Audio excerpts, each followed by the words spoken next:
Welcome to Aaron Mahnke's Cabinet of Curiosities, a production of iHeartRadio and Grim and Mild. Our world is full of the unexplainable. And if history is an open book, all of these amazing tales are right there on display, just waiting for us to explore. Welcome to the Cabinet of Curiosities.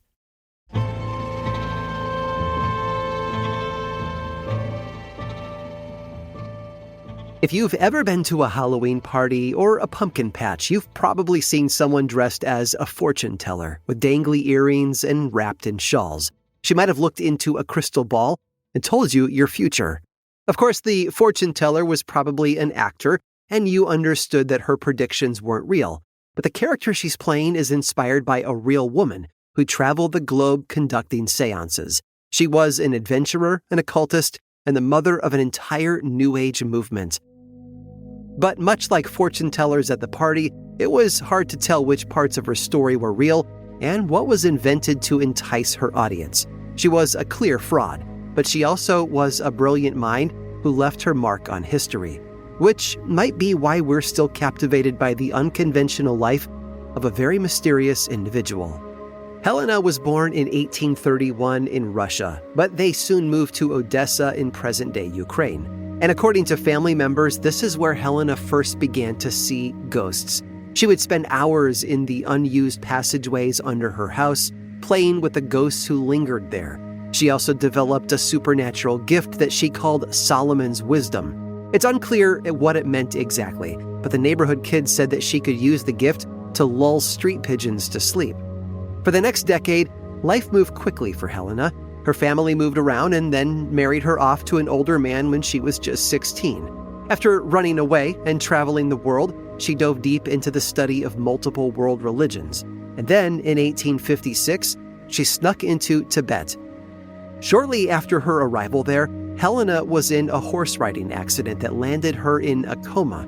When she woke up, she said that her spiritual powers had been fully realized, and she was ready to step into her role as a spiritual leader. Soon after, she hosted her first seance. At the time, seances were hugely popular in the US and Western Europe. But unlike most mediums who claim to contact the dead, Helena, or Madame Blavatsky as she began to call herself, contacted living people in alternate realms. She adopted dangly earrings and flowing skirts, the stereotypical look that we now associate with fortune tellers. She moved to New York City and began performing seances to growing crowds. And soon, she earned herself an unlikely superfan, a lawyer and retired Civil War veteran named Henry Steele Olcott. At the time, traveling mediums were a dime a dozen, and Olcott was working as a journalist trying to expose them all as charlatans. But something about Helena fascinated him. She was interesting and eccentric, and he believed that she was the real deal. He soon moved in with her and began financially supporting her. They hosted seances and philosophical discussions in their New York City home.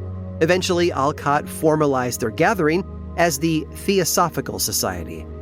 In 1877, Helena published a book called Isis Unveiled, which introduced theosophy as, and I quote, the synthesis of science, religion, and philosophy. The book became enormously popular, launching Madame Blavatsky into widespread fame in the U.S. The notoriety gave Helena and Olcott the confidence they needed to sell their belongings and move to India to boost Helena's profile as a spiritual guru and medium. They built their headquarters outside Bombay and for years hosted acclaimed seances. Notable guests would travel from all over just to witness the talented Madame Blavatsky manifest spirits. Fame looked good on Helena, and she especially enjoyed the profits that accompanied her spiritual work. But then, disaster struck. A series of letters surfaced, written by Helena to one of her employees. The letters detailed all the intricate tricks and mechanisms they used during seances to fake otherworldly visitors. It soon became clear that the entire staff was in on the ruse, and that Madame Blavatsky was a fraud. She and Olcott fled India, and Helena returned to London in disgrace. But as was typical with Helena, she didn't stay down for long. A few years later, she created the Blavatsky Lodge in London, an association that shifted away from paranormal seances and instead focused on theosophy, the blend of science and religion. And her philosophies resonated with a new crowd. She wrote more books, many of which are still popular today. In fact, the Theosophical Society and its London headquarters are still around. As it turns out, Helena never needed smoke and mirrors to make a mark on history. Her curious mind was more than enough.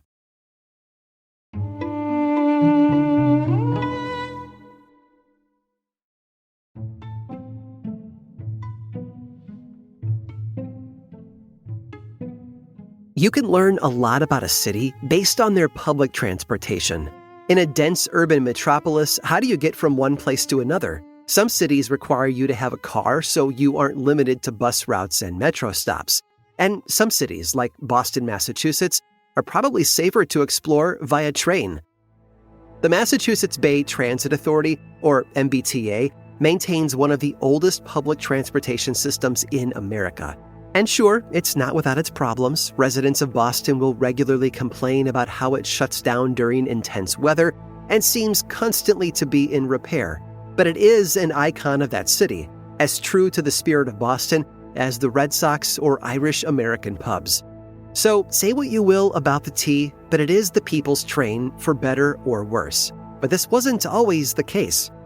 Back in the 1940s, the ticketing system for the subway in Boston seemed designed to confuse people. There was, at one point, a 9-page pamphlet breaking down the various ticket prices to travel across the city.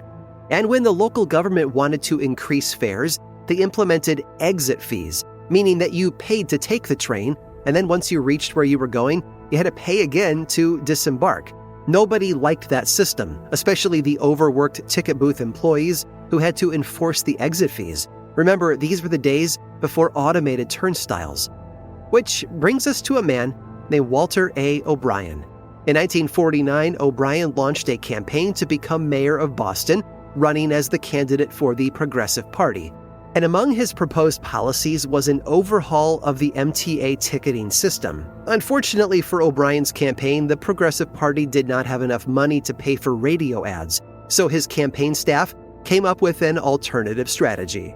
During the lead-up to the election, the O'Brien campaign drove a truck around the streets of Boston with a loudspeaker on the back. From this speaker, they broadcast 7 folk songs commissioned from local musicians. Each of these songs emphasized a point of O'Brien's policy platform.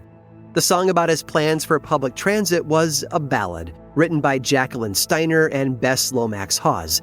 It tells the story of a man named Charlie who goes to take the train to work only to be told he's 1 nickel short when he has to get off at his stop. As the chorus goes, "But did he ever return? No, he never returned, and his fate is still unlearned. He may ride forever near the streets of Boston. He's the man who never returned." O'Brien was fined $10 from the city of Boston for the stunt for disturbing the peace. Ultimately, he came in last place in the election, and his political career never really recovered. And then, during the Red Scare of the 1950s, anyone with a remotely left-wing political affiliation was accused of being communists, forcing O'Brien and the rest of the Progressive Party to fully fade away. O'Brien, who had never been a member of the Communist Party, retired to Maine, where he found unassuming work as a librarian.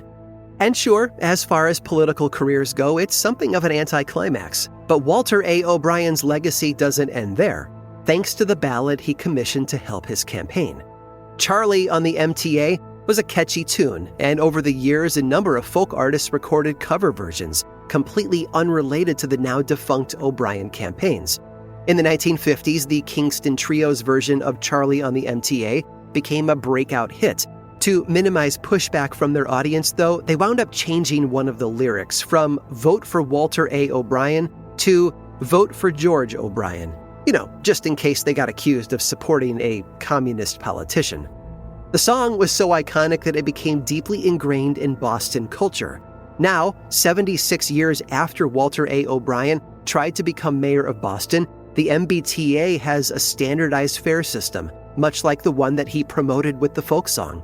And today, if you're ever in Boston and you need to take the T, you'll be prompted to buy a Metro card for the journey. And since 2004, that Metro card has been known as the Charlie card. I hope you've enjoyed today's guided tour of the Cabinet of Curiosities. Subscribe for free on Apple Podcasts or learn more about the show by visiting curiositiespodcast.com. This show was created by me, Aaron Mahnke, in partnership with How Stuff Works. I make another award-winning show called Lore, which is a podcast, book series, and television show, and you can learn all about it over at theworldoflore.com. And until next time, stay curious.